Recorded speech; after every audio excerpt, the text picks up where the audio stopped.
In a lively forest, a little frog dreamed of soaring above the treetops. His heart raced with the thought of leaping higher than anyone else. One day he spotted the mighty toad, soaring with effortless grace. The sight sparkled a flame of determination within him.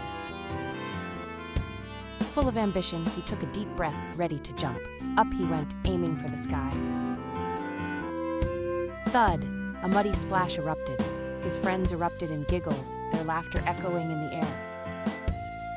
A timid tree dweller watched closely, while a sage just sighed.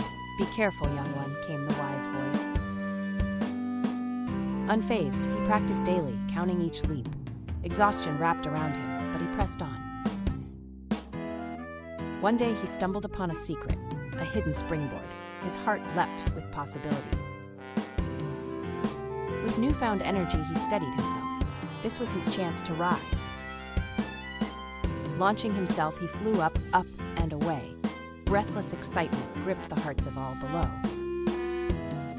He landed softly on a lily pad, a wave of pride bubbling inside. He had done it! His friends squealed with delight, their eyes wide with admiration. Inspiration sparked in the air. In that moment he understood. Perseverance turns dreams into soaring realities.